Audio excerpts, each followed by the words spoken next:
All right, welcome everyone to the Agile Professionals Meetup. I'm Matthias Nino, your host. I see some new faces and some familiar faces. Welcome if this is your first time. We've been doing this for a long time and hope to see you back soon. A little bit about REI Systems before we start. REI Systems is primarily a federal contractor doing high-end software development for government solutions, mostly around grants management and open government transparency solutions. And we are hiring. We are awarded by the Washington Post the top workplace for three years. And if you think this is the place for you, check us out online, see what our openings are. We have many openings, and we're very selective about the kind of people that we let into our culture, but if you think it's the right fit, please apply and let me know so that we can get you on there.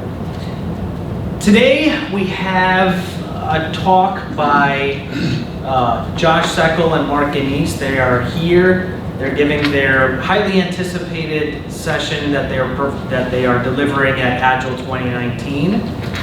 Around the specific topic about how Agile has been working in government. I think with their connections that they have throughout all government agencies, they have some very important stories to share around that area today. I've known Josh for a while now. Every time I'm with him, I learn something new. And it's my pleasure to introduce them here today. Please welcome Josh Seckel and Mark Ginise.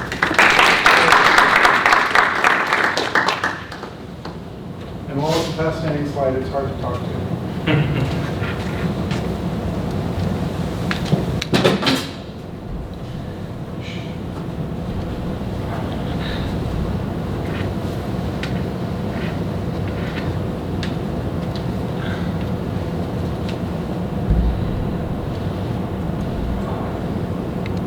There. So that's hard talking. My agency's unique, just like all the others. So who are we? I guess I'm sure why not, because I'm on the left. So it says contractor and federal employee, and the reality is we've been both of us. I was a contractor. Then I worked as a federal employee at Citizenship and Immigration Services and led a lot of that transformation there with Mark Schwartz. And now I'm back on the contractor side. I'm currently with Deloitte. And I've been working in federal government since about 2003 and was in state and local government before that. I've done a lot of what I think are very interesting things, but we'll see. So that is kind of my 2-second background.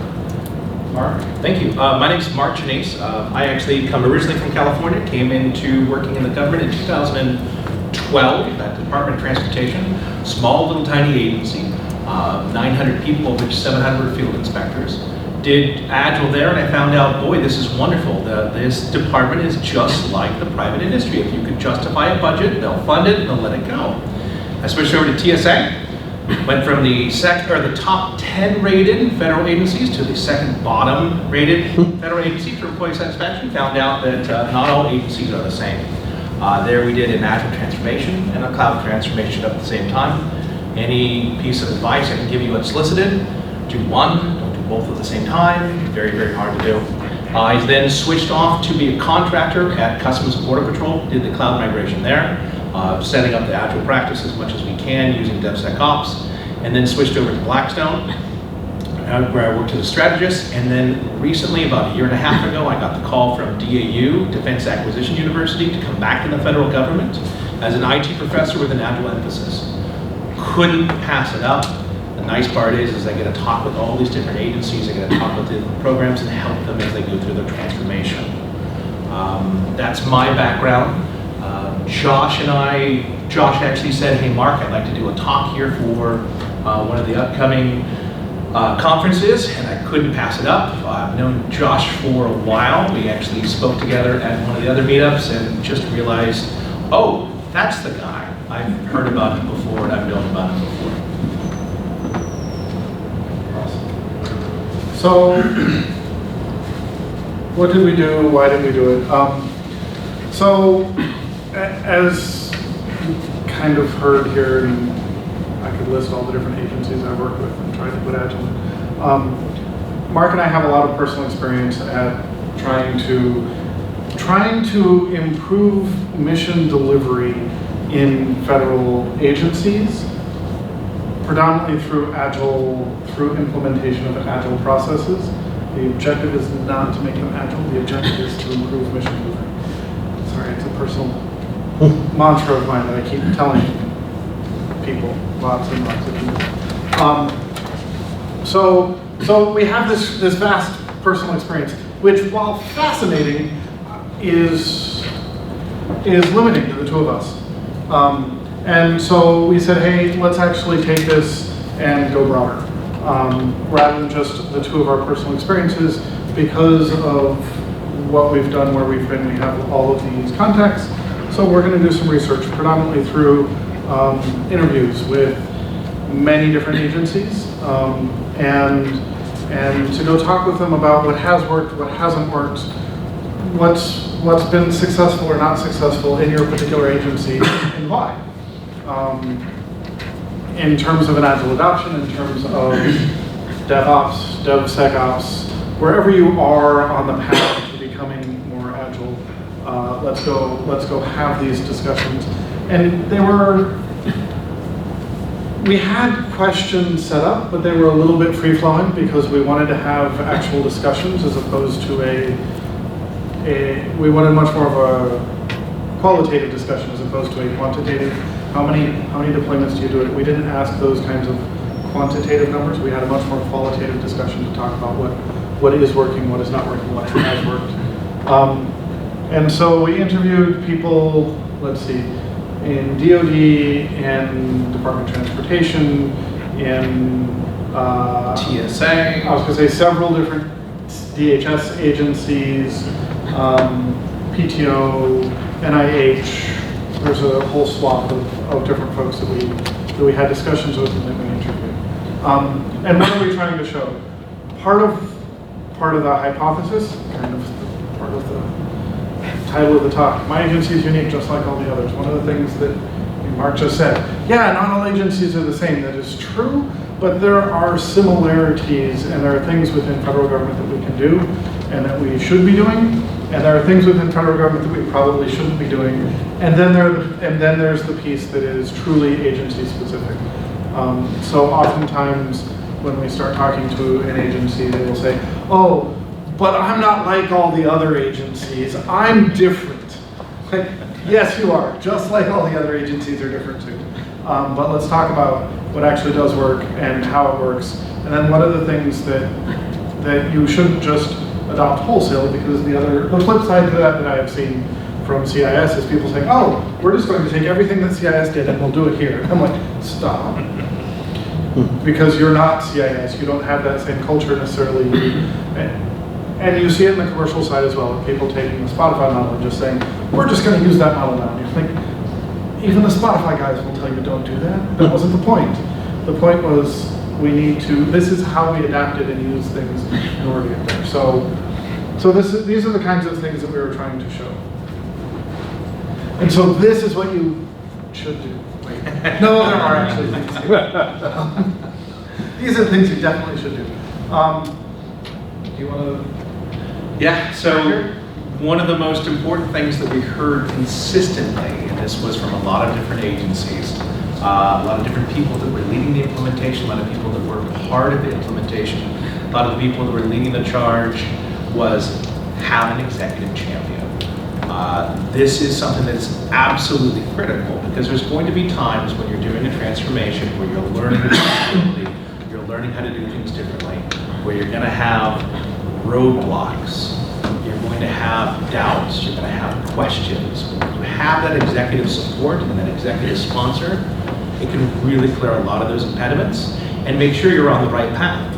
Because you'll ask the question again and again, am I doing the right thing? If you have that executive champion, they can hammer that home. And I'd also add to that the difference between a champion and a sponsor. You do not want a sponsor who says, yes, go do Agile, great. Champion who's engaged, who's involved, who's paying attention, and actively clearing roadblocks, as opposed to you have to go pound on her door 8 or 9 times before you actually get an answer to make that change. Second, engage across IT. And I'm knock on wood, hoping that everyone here agrees that Agile is not a thing that you have the development team do and just the development team, because it doesn't work. It doesn't actually speed delivery to anywhere. When you're done with a development sprint and you're ready to go to production, and so then you have to take 6, 8, 12 weeks to go through a test cycle and security, and then you can actually deploy it out to production. If it takes me 12 weeks to do that, why do I want to try and deploy every sprint, which are 2 weeks long? I should start bundling these things, which leads me back down to the path of Waterfall. So it's engaging across IT, engaging everyone who is engaged, who is part of that deployment process, not just at the delivery, at the coding level, which also includes like your oversight, your governance, and all of the pieces that are IT. Next one, engage with business. And this is an interesting one when you think about the government as well. But remember, we're in the business, especially in IT, we're in the business of getting things out to our customers. So you're not just thinking about, hey, I need to go ahead and get this to my development environment and have people look at it, have user acceptance testing and say, hey, we're done. No, this actually ties in with engage across IT. You have to think about the entire business. And as Josh was saying, the business includes a lot of other things. For example, if you're going into, you have to go in front of a change control board. So what the great thing that you can do in Agile is go ahead and wait till it's ready to go and just knock on the door and just say, hey, can I go ahead and sneak in? No, that's not the best way to do that. Engage with them and talk about it. Hey, we've got this new process. We would like to involve you. And that's the critical one in here. It's not that, hey, we're changing our process, you need to change to us. It's, hey, we're going to try this new process in Agile. We would like you to come with us on this journey. I'd like you to engage with us. We'd like to see where we can have these pain points that work for you and for us, and how can we work together. So it's across the whole business, not just with IT. And those kind of tie in together, but it is really critical thinking about everyone that has a touch point, from legal, enterprise architecture, DevOps, everyone who's involved, bring them in on day one and say, hey, we're trying this different, we'd like to engage with you. And the users. If we start with training, labs, pilots. Unless I'm in a very, very tiny agency. Say, when I was at the Domestic Nuclear Detection Office, that was a pretty tiny office, and we could basically just say, yes, we're doing, and even then we didn't do 100%. We did our pure IT first, and then we talked about how to do some, because we were building large sensors to detect radiation. So we had large hardware, but then we had discussions about how to make that more agile as well. So, but you're going to start small. But even when I'm starting small, I want to start training out across the agency, out across everyone, so that everyone's aware of what's going on, what's coming down the road, so they start to think about these things and get used to it. Once you get your pilots going, add to them, expand them, do another pilot, and then roll it out. At CIS, we started with a tiny office. We started with a program for REI, which was our refugee asylum. And because, honestly, IT didn't pay very much attention to them, so they said, hey, we need this application. We said, well, can we try this new thing with you? And they said, does that mean you're going to pay attention? We're like, yes. And they're like, okay, we'll do that. Serious. It may have been a slightly longer conversation than that, but that was the essence of it. But then other businesses said, hey, I want the same service they're getting, because we got their application out in less than 3 months. It worked well, it did what they needed. I said, I want that. And they said, well, if you want that, then you need to behave like they're behaving in terms of our interactions, in terms of things that we're doing. Also, we need to change the IT teams to behave like that in terms of the way that they're interacting with each other. So you start small, you prove those things can work, you show how they can work, and then you expand it and create and move it into policy after that. This is one that's very, very critical, and I'm sure if you're in the Agile world, you really do understand this as well. Intimately involve your customer. So what that means is don't get the requirements and just build something. You actually want your customer involved from day one. In the Department of Defense, we do talk about this a lot, and this is one of the things that's hard to get used to. But intimately involving the customer on day one so they can say, hey, you know what? I know I said this, but I really wanted that. And if you have them involved with the process of doing the requirements, actually doing the development itself, showing them things before that 3-month deployment cycle, if you show them at regular intervals and have them involved, there's a few things that come out of that. One of them is they're happier because they're involved and they really can put their mark on it. But the second thing about that is you get a better product as well. And the idea is that the whole goal is to satisfy your customer. So how do you do that? Involve them, have them involved. Sometimes that includes customers that have never done this before. So you might have to walk them through it. Customer, here's the kind of things that I'm looking for from you, and here's the kind of things we'd like to pull out of you. So when we ask a question, don't be offended. We're trying to get how you're using it so we can better satisfy you as much as possible. So you have to involve them as much as possible. And sometimes there's a little push against that.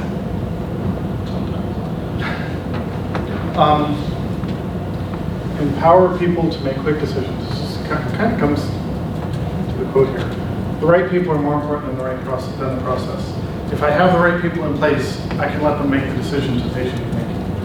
I don't have to have things come up to less changing the screen from green to red. If that's the decision that needs to be made, that's the decision that needs to be made. It should simply be made at the team level with the engagement of your customer, etc. But empowering, and actually, there are two sides to empowerment. One is as the manager or leader, I say, you are empowered, and that's awesome. But that also means that when they turn around, I can't say, oh, and that decision is wrong. You should have made the other one. I have to actually empower them. But the other side to empowerment is on the receiving end of empowerment. You are empowered. Okay, great, I'm empowered. So what should I do about this? So what should I do about it? So there's part of it that is training both the manager and the people on the ground who are making decisions to actually make decisions. And they're going to have to make, and you'll want them to be much more empowered than they are, but they're going to have to make small decisions that they see that management doesn't overturn before they're willing to start making bigger decisions and actually have confidence that management simply is there to correct, is there to say, yes, I've got your back, we absolutely can do this, go, and make the decisions. And if we start to veer off track, I'm here to help set vision and direction, but not to second guess and micromanage every decision that's going on.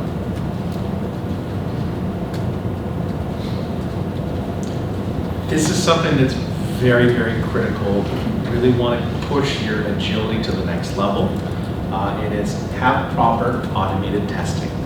So when we do this, as a matter of fact, I was just teaching this today about automated testing. You want to test as much as possible because, again, people are really good at thinking. They're really good at coming up with thoughts, figuring things out, doing problem solving. Computers are really good at checking things, and they can check something 1,000,000 times and not get bored. You have me check something 3 times, my ADHD kicks in, and I'm looking at squirrels. So you want to focus on automated testing. This helps the process as much as possible. Automated testing is key. It will make things much quicker, but do remember when you're doing the automated testing, there is a part where you create the automated testing, and that does take time. Everyone will tell you how wonderful automated testing is, but forget to tell you that making the time to make the automated tests can take a while. However, once it's done, you can change things very quickly, very fast. So when someone says, I meant green, not red, you could run all the tests very quickly after making one small change. And that's part of the intimacy of the customer, is we can make the changes for you very quickly, but we have to do the legwork ahead of time. i.e. resolve your technical debt. Yes. This is not easy, definitively, and yet I'm going to come back to this. When we say definitely do this, these were the things that we found that everyone told us to do. This isn't, oh, this is Mark and I thinking, this is the best stuff you need to do. This is everyone that we interviewed and that we talked with. This was the set of things that were consistent. These are the things that we need to focus on. So I want to preface that, make sure that I put that out there. But changing mindsets is hard. Changing mindsets, there are two parts to changing mindsets. One is telling people, hey, this is the new way of thinking, the new way of doing things. The other part is, and I know this took me a while to learn at USCIS, changing the way that you do things will start to change mindsets. And at the same time, I can't only change the way that I do things. I have to do it in conjunction with changing mindsets. So I'm going to tell you why we're doing something different, and you're going to say, yeah, sure, and we're going to do the thing different, and then you're going to see that it works in kind of the way that I've been talking about, and then you're going to start to say, okay, so the way in which you were talking about it, maybe that does make more sense. And so I'm going to slowly change your mindset through the process of doing, but also of talking with you about what these different mindsets are and why you want to adopt a learning mindset, why you want to adopt that quick reaction kind of mindset, an agile mindset. This one is one of my favorites. Use transparent metrics that show what actually matters. So a lot of times when you talk with the higher ups, they're going to say, what metrics can I follow? What can I see that's showing me success? And one of the fallacies that some of the agencies were talking about is the metrics we started with are not the metrics that we ended with.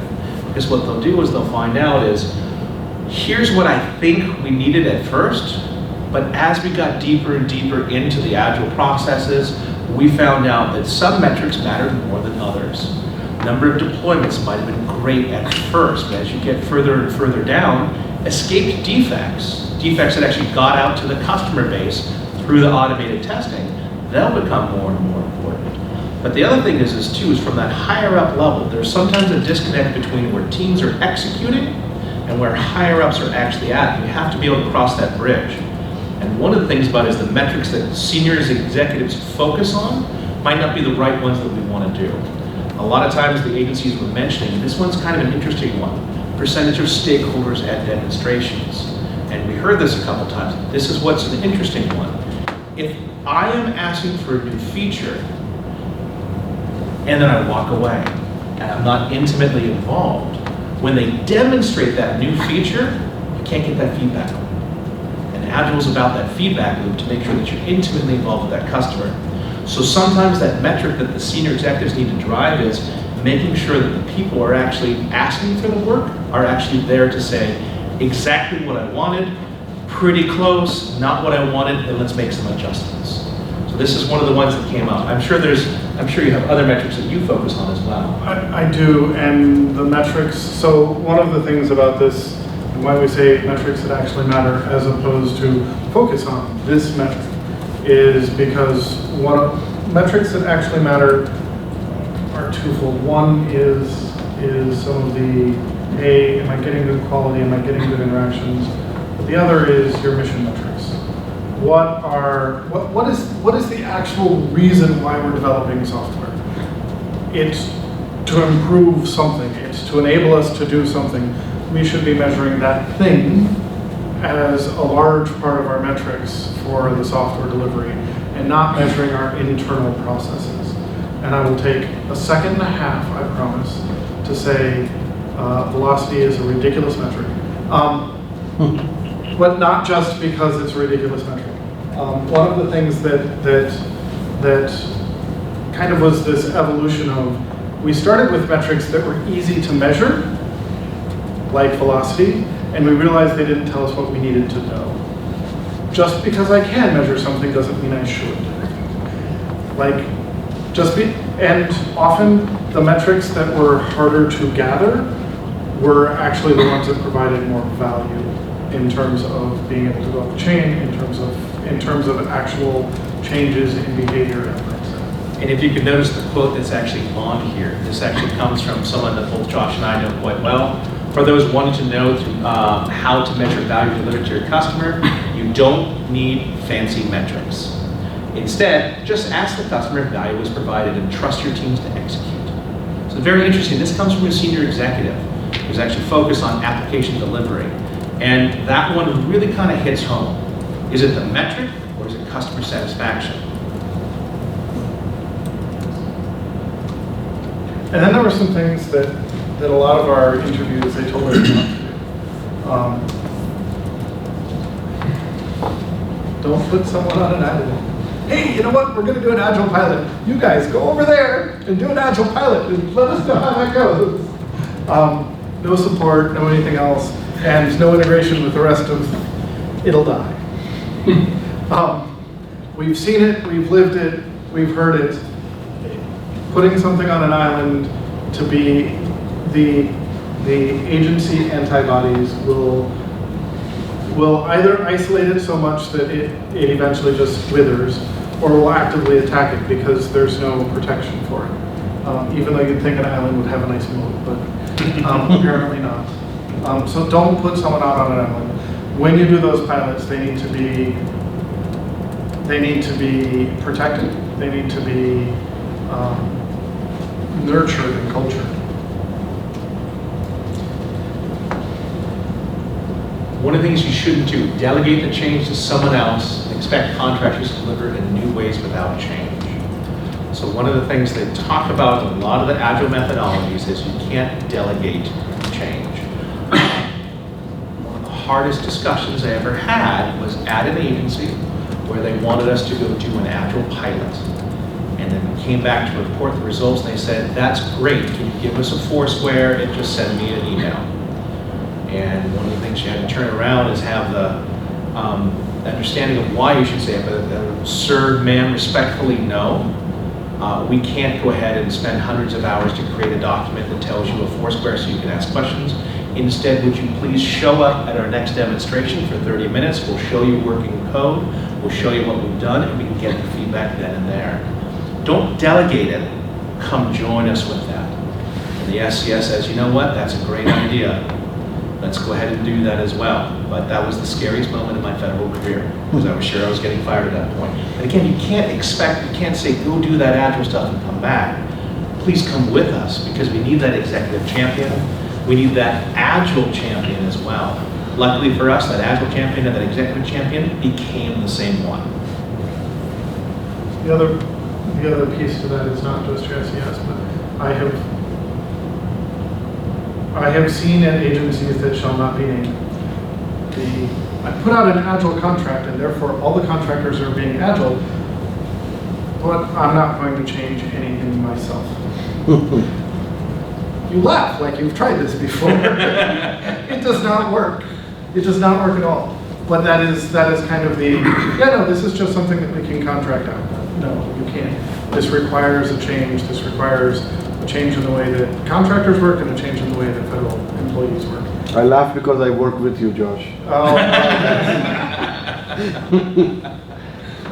I will assume that's in the good way as opposed to... Yeah.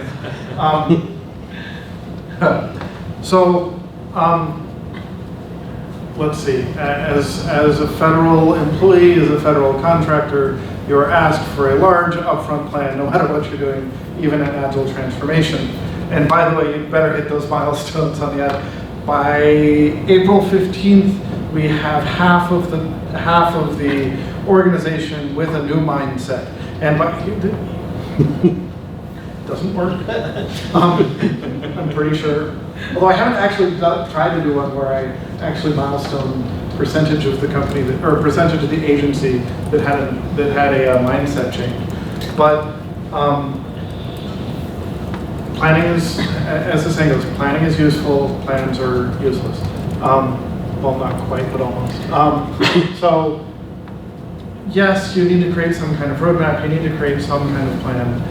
But that sense of once you've created it, you're done, and making sure, and therefore the executive, the Agile champion, oh no, if we're not exactly on plan, then we're having problems.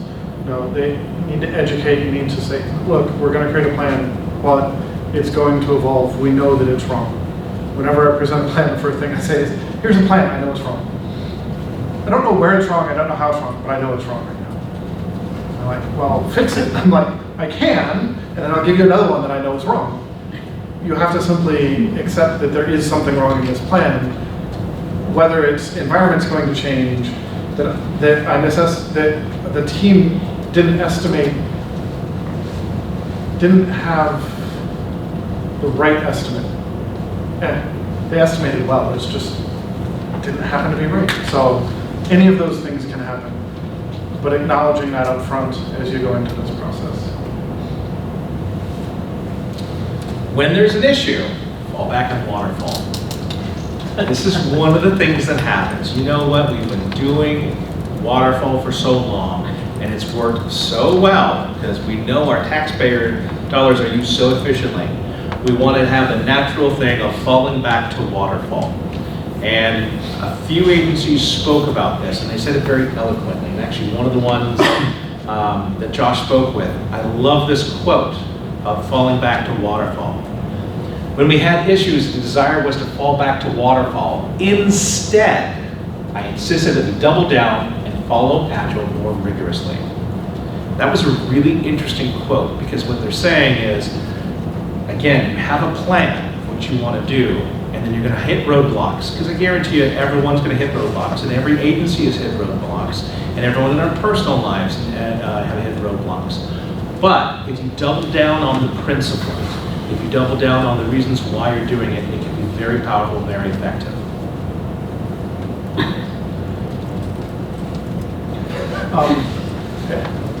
Agile in name only, don't do it.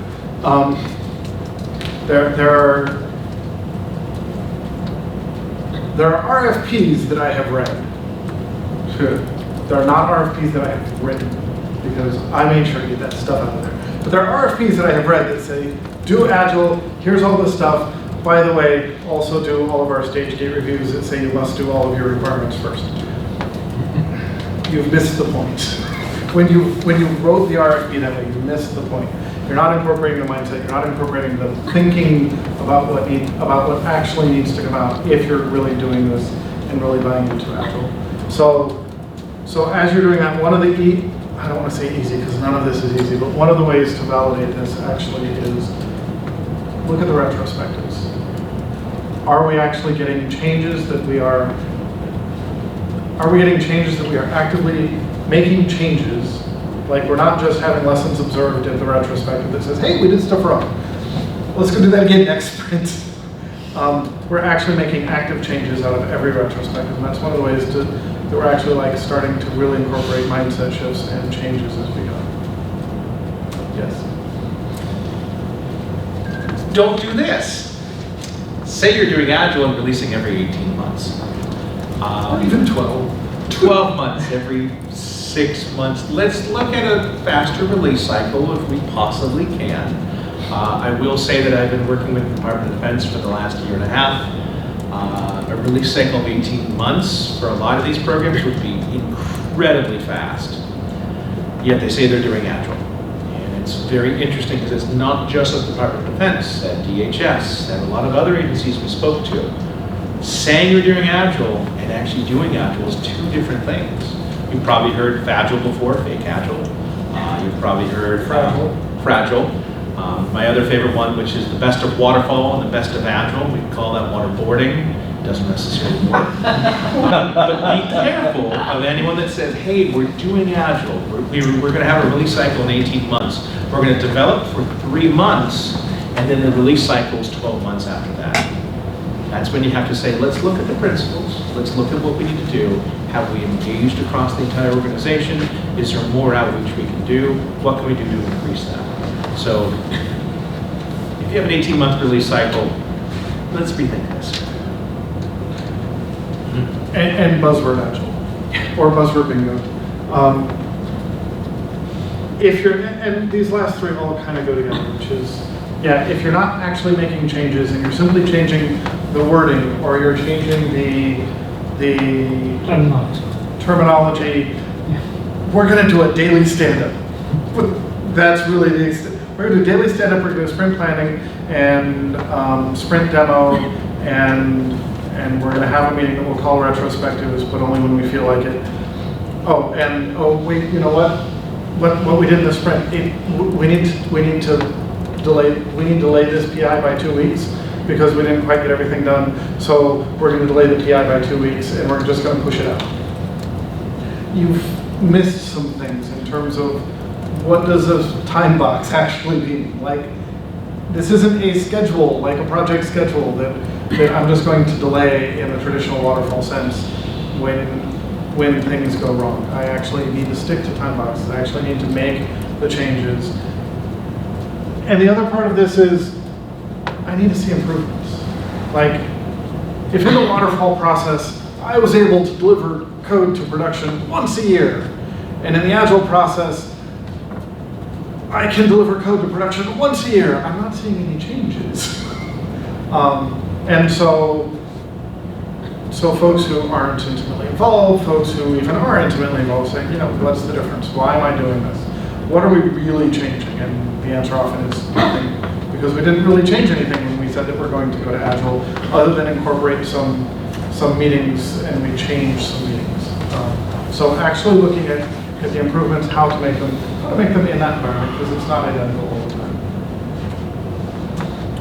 And then there were some things that were very agency specific. Pushing the Agile values beyond IT delivery. So some agencies, absolutely, so at CIS, I'll use that example because that's an easy one and doesn't point to anyone that we interviewed explicitly. We reached out to contracting relatively early, we reached out to legal fairly early, we reached out to and so and actually I would argue that the USCIS contracting shop is one of the most agile organizations that I know of right now. It took a little while to get there, but they're continuing to experiment and figure out new ways and faster ways of doing contracting. At the same time, there are other agencies where, yeah, the contracting shop isn't ready to go there yet. So I'm going to still have to have my contracting process still be long. I need to talk to them about what my requirements are, because I don't want to write them in quite the same way. But they're not yet ready to change their contracting process. But I still want to start the changes as soon as I can. So I'm predominantly going to focus on IT. So what's the culture? How small, how large, how engaged are these different parts of the organization in terms of being able to be there? This is your view. This is actually probably one of my favorites. Maybe move to the cloud. So when we talk about Agile, we talk about DevOps, we talk about automation. One of the things that's actually great for this and enables it is going to the cloud. And there's actually a few reasons why about that too. Infrastructure, buying new servers, buying new server farms can take time. Yet if you're talking about using the cloud, you can do infrastructure as code, you can speed that up, you can actually have everything deployed with code and scripting. So it does actually help that process. So while Agile, DevOps, and the cloud can be completely different, you can have an Agile HR shop. You can do that, you can have a cloud deployment that actually is not using Agile as well. The combination of those becomes where you really get the juices flowing, you get a lot of things, and you build and piggyback on them. So they can all be independently done, but Agile and the cloud really sped it up. The agencies we talked to repeated this multiple times, and wow, it was really great when we went to the cloud and we removed those impediments of, it takes a while to ask for another department. If we're all working together, we deploy to the cloud, we can get there faster together. And that was one of the key words about it, is getting there faster together. And at the same time, at the beginning of this, you said, yeah, certain agencies, like we tried to do Agile and cloud at the same time, and exactly. So this is why it's a look at the culture of your agency as to whether or not they're ready to do this move, whether or not the entire IT is really ready to make that move. It's those other groups. So, this is one of my favorite ones. I didn't know you could do this in the federal government. And this definitively is a maybe do this, because we actually heard this from at least one person. What? I'm sorry, I'm a recruiter, that just freaks me out. So it was a small agency, and it was just the executives, basically. But it was, as the senior executive for that agency, he said, look, I know that y'all are used to doing it differently. Are we going to shift? And the answer was, yeah, not really. Great. Let me help you find other jobs elsewhere, because it's really hard to actually fire someone. Let me help you find other jobs elsewhere, and I'm going to put, particularly in the federal government, I've tried. It took, I think, at least 4 years to fire someone, and 3 different division chiefs. But let me help you find something else, and I'm going to recruit people. But the interesting thing that I found about this is, at this agency, the executive was recruiting people for their mindset. He wasn't just recruiting them because they, hey, you've got good technical skills. I'm going to recruit you for your mindset, for the way in which you're thinking and the way in which you're able to adopt some of these agile principles. At the same time, that's why I said maybe do this. If you can, cool. You obviously want to keep the people who do understand the mindset. But it might be you only replace a couple. It might be you bring in some new folks. It might be that you can change everyone that you have. It depends on the size of your agency. It depends on what the current atmosphere. If you're in one of those bottom 2 agencies, it might be much easier to do this. If you're in one of the, hey, this is a great place to work and no one wants to leave, it might be harder. So this is, look at the culture, look at where you are, and figure out whether or not that, but you do want to start everyone moving to the mindset, regardless of whether or not you can fire them or not. Maybe you want to do this. Predefined processes for the contractors to follow. So we heard this more than once about where you have contractors that are supposed to be following a process, and they will follow a process that is defined for them because that's their job. That's what they were hired to do. If you have the same processes and you haven't changed them, and you bring in a brand new agile contracting team that's going to execute it, and the best ones there, yet they don't have support and have to follow the old processes, have to follow what was already there, it's going to cause challenges. However, there's a flip side to that, which is if you can have the processes and you can update some of these processes to, here's a better way of doing things, here's a new way that we'd like to go ahead and do it, it helps. Because now you can follow a predefined process that is designed for agility, and it's one thing that you can actually help out with that. It's very interesting, so be careful about bringing in the best contracting team in the entire world with bad defined processes. Also, other side of that one, if you can help those processes or bring in someone that can help you with those processes and then bring in a rockstar team, it can help. And this is, so having run governance at CIS, it is something that absolutely, with us redefining our processes to be more agile, redefining our governance, but also that meant that there was a standard way of ensuring that all 80+ programs and the contractors were doing the things that we expected them to do in terms of an agile way.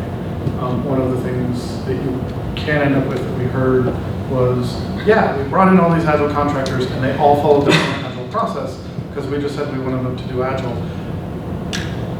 And so we had no clue really what any of them individually were doing, because everyone was following their own agile implementation as opposed to having an agency implementation. We should do this one short, because we've already kind of talked about it. Depending upon the agency, the culture, outreach beyond that initial team is very, very dependent. So I have to maybe do this. Be careful, this is what Josh had just mentioned about following a specific methodology. If you're bringing in a lot of different teams, they have their methodologies that worked. This worked at USCIS, this worked at TSA, this worked at any agency. So we're going to do the exact same thing and replicate it here. But what you want to do is be careful about that, is maybe you want to find out what methodology works for you. This is where the pilots come in. Can we follow a Scrum process? Can we follow a Kanban process? Let's get that definition of what good looks like, and let's have everybody follow that same process and roll it out slowly. So don't tell anyone you must follow, this is the only one that's out there. Look at some of the different methodologies. Maybe have 2 different teams try something. Have a team try Kanban, have a team try Scrum. And part of this is, don't take safe as, I'm going to bring safe and I'm going to drop it on my agents. No. I'm going to take the best things out of safe that apply in the environment that I'm in. I'm going to take the best things out of Scrum that apply in the environment that I'm in. These are not, I need to implement 100% of everything that's in that, and I'm just going to impose it upon them, because if I do that, my environment will fight back. And often the environment will. Maybe. Flattening the organization. This can be really effective. On the other hand, culturally, it can be really hard. So it depends upon where you are, who you're around, what the, and I could continue on down to lower numbers, but often it's the 13, 14s, and 15s who are really aware of the hierarchy. But flattening that, eliminating a lot of those distinctions can help get to where we want to go. How successful would the federal agencies be to actually try and flatten? I don't think, in consumer industry and private industry, I can see flattening being easy, but in federal agencies, is that even possible? It's not impossible. Well, nothing is impossible per se, but how much to the extreme do you want to go to try and make it happen? Is the amount of effort versus the ROI? So I actually think that getting, so this is partly about flattening the organization and a lot about not getting caught up in that distinction. A lot of the things that we did at CIS that I've seen others do, I'm going to have 13s leading things and executing them and getting our cloud environment and doing everything. And it's not that I'm going to insist that everything that they do get reviewed by the 14, get reviewed by the 15, and then come back down the chain. The SES is going to skip 2 levels of the organization, 3 levels of the organization, and just go talk to the 13 and say, hey, this is what I'm looking for. You got that? Awesome, good. That's the way that you flatten the organization. You're still going to have an org chart because you're a government agency. Sorry. Just like all the others. But that doesn't mean that org chart is relevant. Like, when I say flatten the organization, I mean make the org chart irrelevant. Sure. The SES, so one thing that we didn't have Mark do, because he really wanted to, but we're like, that's going to scare the contractors, was pair program with developers on the floor. And we're like, yeah, the CIO coming in, sitting down with you when you're a contractor and it's the Fed CIO sitting down to pair program with you is gonna make you just a little nervous. But at the same time, I'm like, yeah, Mark absolutely was out, and in a lot of several of the other agencies, the CIO was out talking to everyone, not saying I need to go through chain of command in order to talk to the person who's actually doing the work. I'm just going to go talk to them. I'm going to be transparent about it. I'm not going to hide it, but I'm also not going to say, okay, Mark, I need you to go tell this person who's going to go tell this person who's actually doing the work. I'm just going to go talk to them and find out what's going on. So that's really what we mean by flattening it.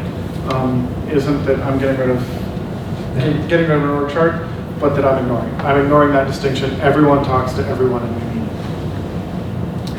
That's actually very, very powerful. I've seen it used, and sometimes people didn't know what grade I was, because again, I was working on transformations, but it didn't matter because, again, you had the expertise there as well. And if you can get that, where you can be tasked directly by someone, or you can help out and say, hey, could we possibly look at this? You're not worried about what GS scale they're on. It's very effective. One of the last things that we have on here is maybe do this, is use story points and contracts or measures. So this is kind of one of those double-edged swords, which some people use it effectively and some people do not, is using those story points and contracts and how you actually want to do it. And measuring that. A lot of times people focus a little bit too much on, well, this team is doing 100 story points every sprint, and this team is doing 80 story points per sprint. Why can't they both do the same? And then you have to be careful about that. So people naturally see numbers and they want to see why they're a comparison. And this is why one of the quotes on here is just so important, is you're going to have teams that are working at different levels, but they might calculate it differently. So be careful with that, because, quote, Don't mess with teams. If one team is a rock star team, don't tell the vendor they all need to perform at that level. Because everyone does their valuations, their points differently. You're always going to have one rock star team. Do you break that up and spread them across teams? Now you've broken up your best team. So just be careful of things like this. So sometimes it works to have story points in there, sometimes it doesn't. It will depend completely on the agency and the implementation. And I will tell you, before I started these interviews, I would have told you never, ever, ever do that. And yet, I saw it done well at least once, and I'm like, huh, interesting. Didn't think about it that way. So there are places where it will work and where it can work. But these are, be careful about it, think about them, think them through, think whether or not the culture in your agency is such that it would be beneficial to implement them. Do you want to do this one, I'll do the next one? Sure. So we're going to go through this one, and this is going to be relatively quick. Trends and themes across interviewees.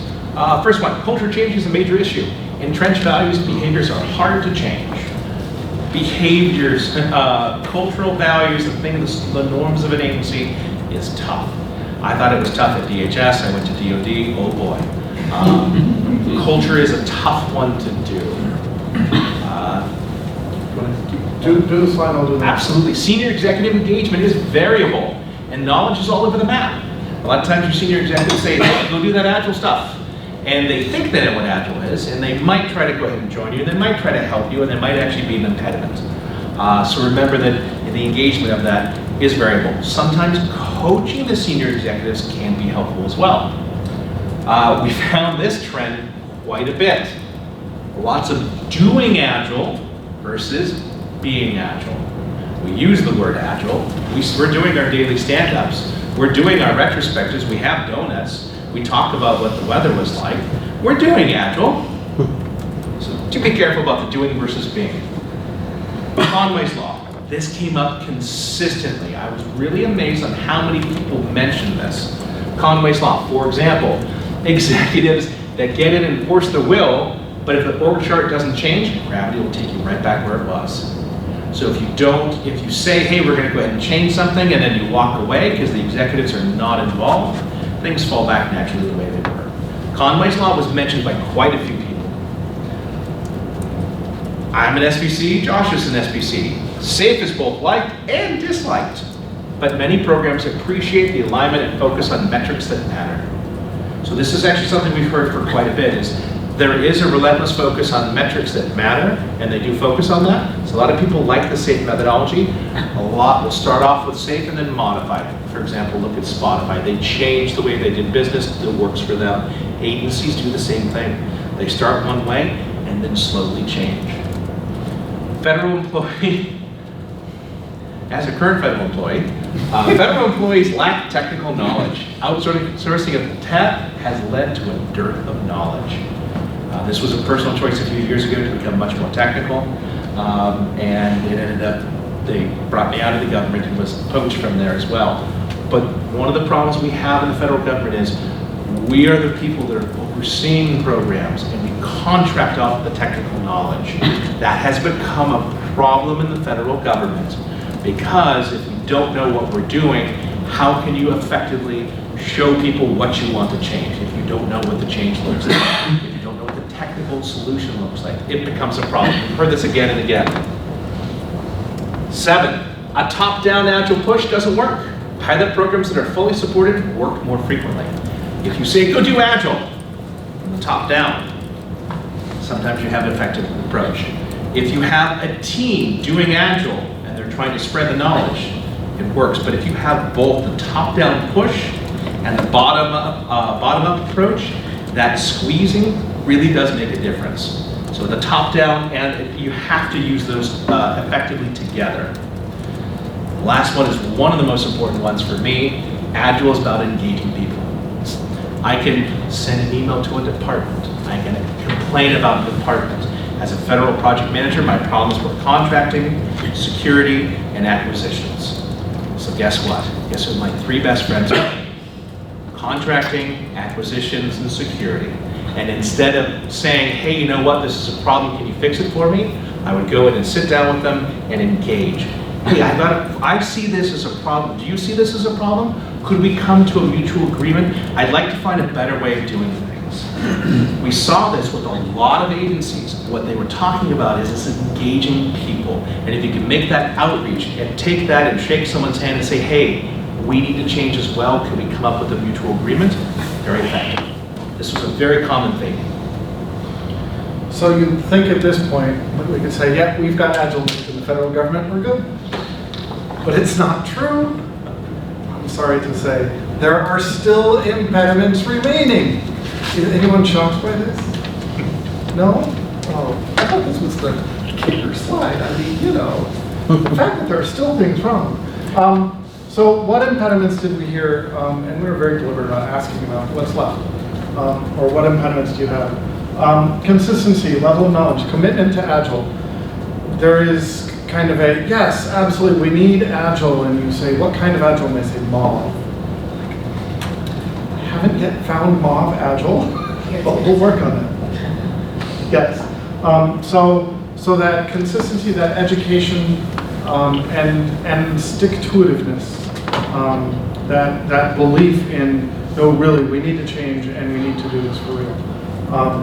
Part of that is, in my view, federal government's a monopoly. So what's my impetus to change? It isn't necessarily the same as in the commercial government. Projects that don't stop. So in the federal government, we have all these programs that are running, and I need to keep them running, and I can't stop them. And so since I have all of my programs running, I can't stop to do a transformation, so I just won't deal with any of the transformation things. Finding that I'm too busy to make my work more efficient is essentially the answer that you get in many federal agencies. Well, okay, but let's process that for a moment and figure out how is it that we can actually continue to keep the lights on, but actually do a transformation while we're doing it. This is the way we have always done it. I'm sure that is not surprising to anyone at all, but that remains an impediment across multiple agencies and groups within agencies and et cetera. Colors of money. How many people have started a program and I'm going to start, you know what, we're only going to do the O&M Agile. We're only going to do new development Agile, because then it's going to turn to the other money, and we have to do a new contract for that, and we don't really know how to do whichever one it is in a non-waterfall wise. Colors of money is a problem. It's something that we can't solve yet, but maybe we'll get there eventually. OMB in Congress want 2 to 5 years in advance. I need money 2 or 5 years in advance. I'm going to solve some business problems, but unfortunately they want more details than that. And so providing that when you're trying to run in an agile fashion, where I'm trying to say I'm not really planning in any detail more than 6 months out, and you're asking me for 5 years, I don't know what I'm going to do. And by the time I hit 5 years, my guess is that my needs will be different anyway. So there's an education piece that goes with that. I said this a moment ago, sorry. Business of IT with the federal government is a monopoly. So that sense of urgency, hey, you know what? If TSA doesn't change to Agile and be able to deliver things out more frequently, some other group is going to go take over securing the airports. There's a small startup, I've heard this, that's getting ready to disrupt that whole business model. I don't think so. So this is the impetus to move is often it's on fire, you have to change, or you really need very strong champions showing the reasons why you need to change. And it's hard to show the burning building in a monopoly. Trust but verify attitude, not trusting the results and instead doing independent testing. Yeah, I'm going to trust you to do all of that Agile stuff, but then I'm going to do all of my own independent testing that is manual, even though you have automated tests. And you laugh, and I had an independent testing contractor who was manually recreating all of the automated tests that the contractor had done because we had to validate it. I said, stop that. No. Cost per story point, or any other kind of thing where I'm always looking at the money and I'm not actually looking at the value that I get out. I need to start looking at mission value. What's the value that I get out? And that's that mindset shift from an impediment perspective. The org chart, we'll come back to this, that is an impediment.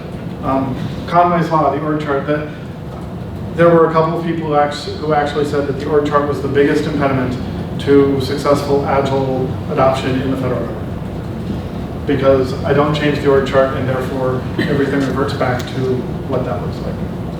I actually have a question. I have an answer. And it was It's wrong, but kind I of have tied an into what answer. you were saying before. Is it really realistic? When you were talking about making the org chart irrelevant, I would imagine the concern would be that not preserving the civil service ranking system.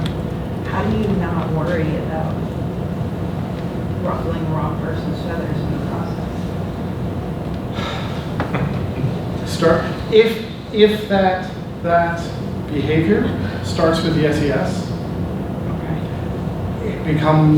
like if the SES is modeling that behavior, so your senior exec is modeling that behavior, your CIO who's then telling his deputy CIOs, you also need to behave this way. If they're modeling that behavior to start with, it's really hard as a division chief to say, yeah, but you need to come through me. Like, I'd be happy to, I'll make sure that you're informed because I want this transparent, I want you to be aware of what's going on. But when the CIO comes and sits down at my desk, I'm not going to say, oh no, I can't talk to you, I need to go get the division chief.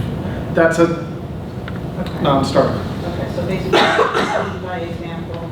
Lead by example, have those discussions. And have those discussions with the Agile champions, and encourage them to have the discussions or to have the coaching of that next layer down of the division chiefs, of the whatever you're calling that supervisory 15 that's the next layer down, and say, look, you need to get comfortable in managing an organization that is fluid, that you're going to have someone in this section and someone in that section. They're entirely different divisions, and someone in that section who's entirely separate, all talking to each other and collaborating on something that I ask them to do as the CIO.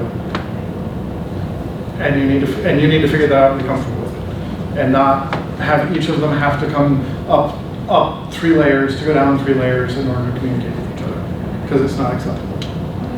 Thank you. Yeah. And I will say, that's the way at an agency level. You can also then, as you can replicate that down as a division chief, I can say, yeah, all my branch chiefs, you need to behave this way. And that's why I'm going to behave within the division. And yes, when we go outside the division, they're behaving in a slightly different way, but it doesn't matter because that's the way we're going to operate. So you can do that at different levels, but there are feds who say, do it my way because I know best, and therefore we will do this way rather than being collaborative, do it our way, let's figure out the best way of working. And we just talked about senior leaders. One of the big impediments is the senior leader who says, yes, I want all of the benefits of Agile, but none of the work. Can you do that for me? Don't actually make any organizational changes, don't actually do anything else. But I would like all of the benefits of daily deployments and fast changes and being able to be able to be very responsive. But I don't actually want to make any changes. So he wants to be a free rider. Exactly. And I'm sure that we would all have to work very hard to think of anyone who would fall into this category in the federal government. Sure. This is a list of people who helped, who we interviewed. Don't take a picture of it. Oh no, so We have to reach back to make So- sure. Yeah. we need to do a secondary reach back to make sure that when we interviewed people, we gave them 3 options. You'll notice even on here, there are some of these that are just acquisition. Can we name you? Are you just someone from this agency? Are you totally anonymous? And I am 90% sure that all of those people are the yes, we can name you. But we want to do a final email before 2019. That's why I'm like, yep, here's that slide next. We really did do all these interviews, trust me. So, yes. Just curious, because Thanks for sharing those interview result data, but what kind of questions did you design for the interview? Do you have different questions for different people, or you have the same question for everybody? So the questions were the same across the board. However, that was the initial plan. As we actually started engaging with people, we had to make adjustments on the fly because some people are very passionate about certain subjects and they really want to go down a certain road. So while the questions were in theory the same for all of them, we didn't always ask the same questions to everyone. We were looking for major points that we still ask questions from each of those levels, but we allowed them to direct where they really wanted to focus. Because you'll find out, and this is actually something that's kind of interesting for it too, is people that are doing the Agile transformation, they're really passionate about it and they love to share the information. So you'll ask them a question and then they'll go off on something else and talk about this and tell us about their experiences here. So even though we had the same set of questions, it depended on which each person was doing. So will you be able to give some example for those questions? Yes, I'm not sure how valuable they would be.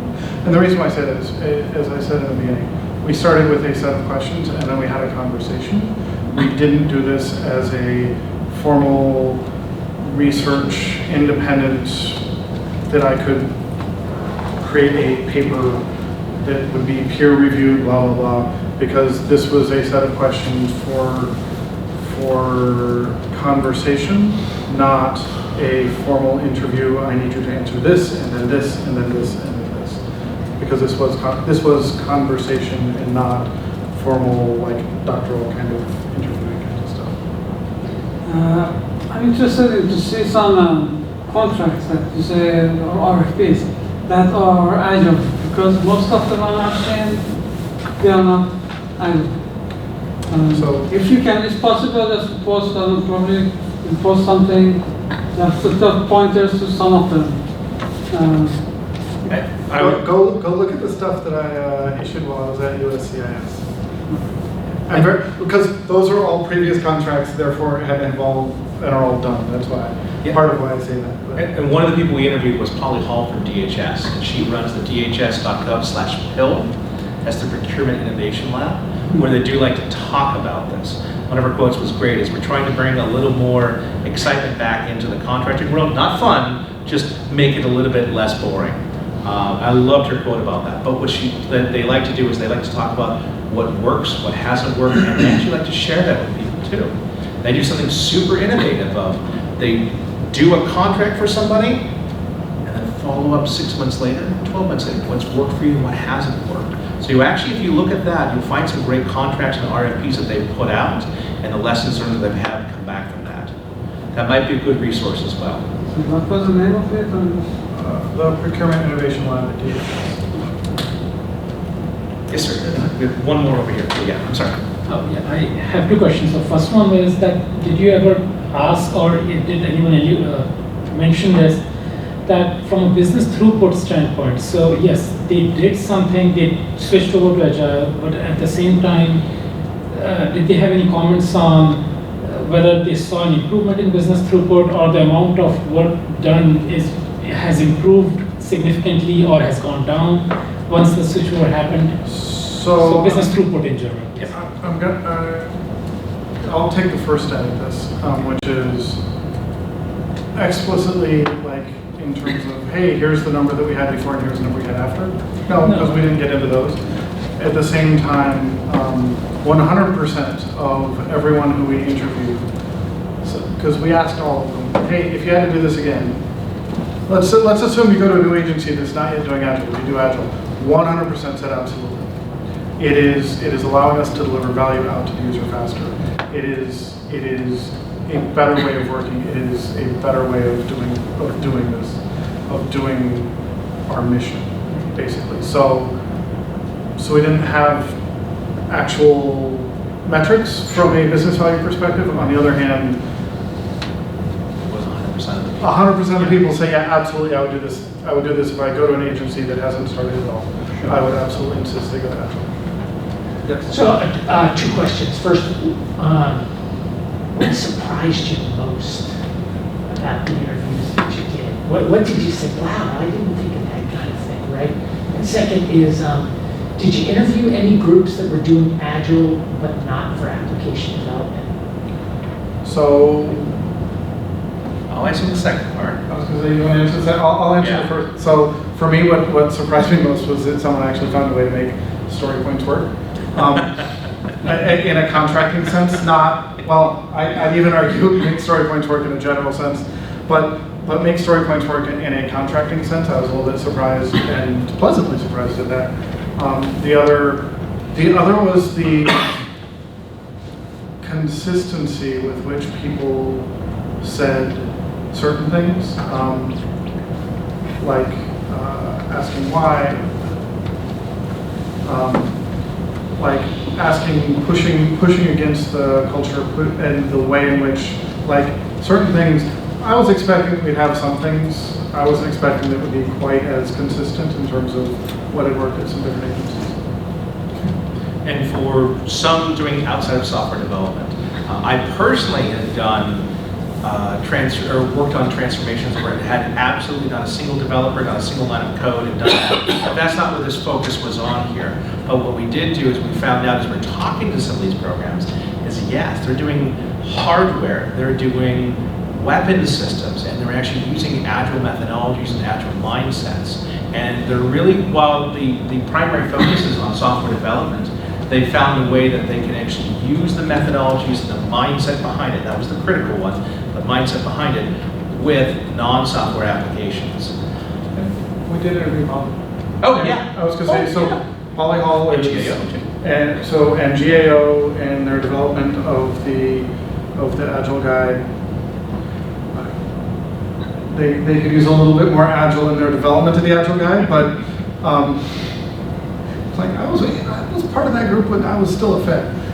They still have 50 people spending 3 hours debating the definition of Scrum was Yes. was all I could take. And Yes, I had yes, to say, check, please. I concur. But I also have done a lot of work on the procurement side and on the acquisition side. So there were pieces of that, but this was predominantly focused on the IT delivery. Okay. Thank you. Of course. So, were you strangely surprised that the definitely do it, the ones that you've covered, items, those actually closely aligned with the 12 principles of Agile Manifesto? Actually, most of them do. And I was personally surprised that we didn't hear once, oh, this was the worst thing we ever did. This has caused me so much gray hair. I can't believe we did this, but we stuck through it. And would I do it again? No, I would never do it again. I was really surprised that to a T, every single person there said, you know what, I would do it again. That really surprised me. They are following the mindsets, but it's interesting. It's not just that they would do it again, but they would advocate that other people do it, and they would love to share information with you to show you what their lessons learned were. I was very surprised about that. So the other piece that I forgot to mention earlier in terms of our interviews, all of our interviews with Feds or former Feds. So we interviewed the former CIO of Department of Transportation. We interviewed all others, other CIOs, but we didn't interview contractors for doing this. We interviewed all Feds. So there is a little bit of, we have this statement of, hey, there's a lack of consistency and lack of knowledge, and that's true and not true, in that there is a core set of people who really do get it and are really trying to push forward, which is why that doesn't surprise me a whole lot that there's some alignment there. But in terms of the breadth of that knowledge, we could use some work. Yes, sir. Did either of you work at a federal project and the next project was a commercial, non-federal project? And what was the culture shock you felt in your first week?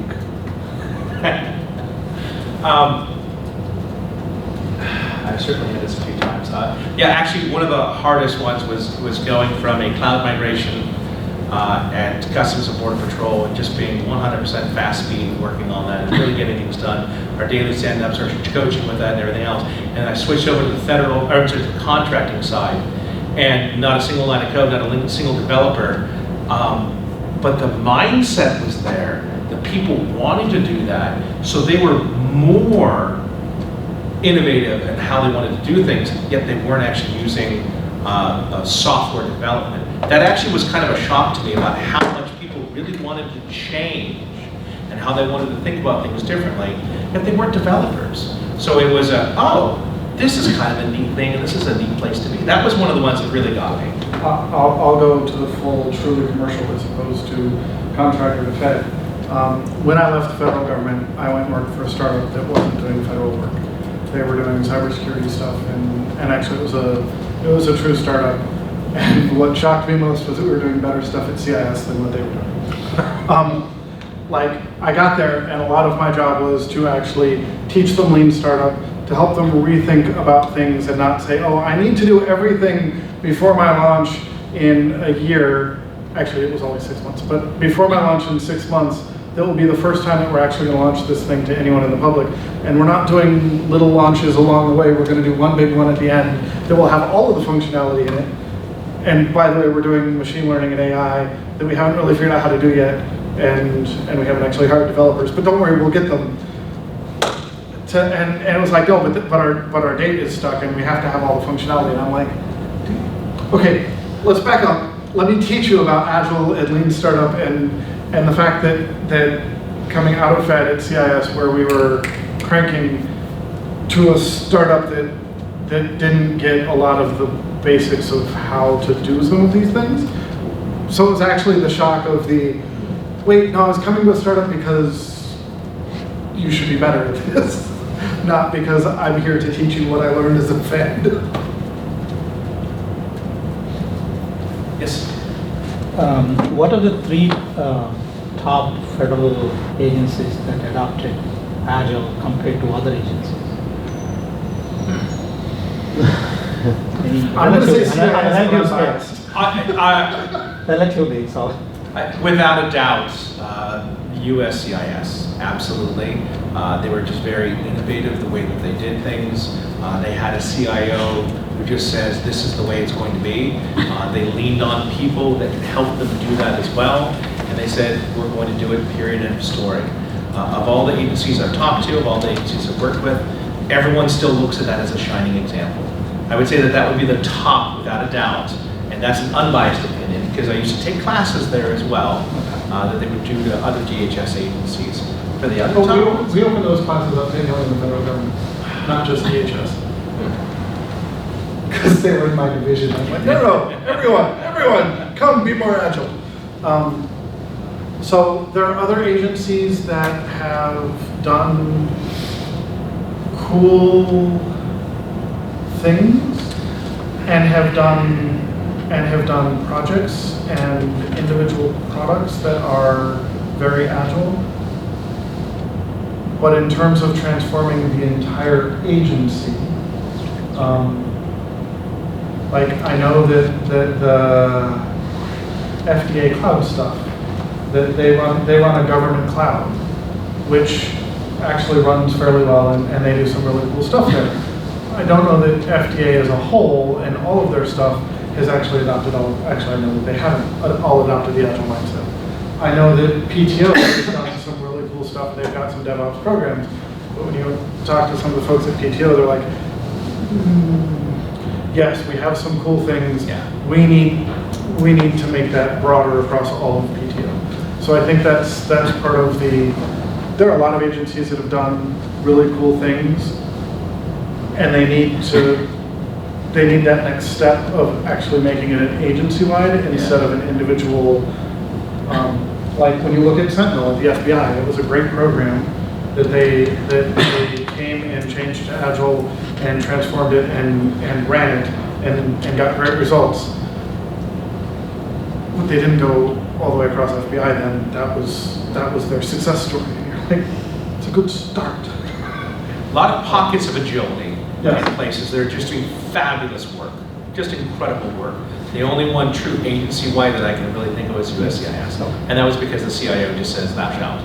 And here's how we're going to do it, and let's come with us on a journey. And then he hired people and moved people to division chief that got it and helped him do that. I work on a PTO contract, Mhm. so glad to hear that. It's a PTO. All right, we're out of time, but thank you very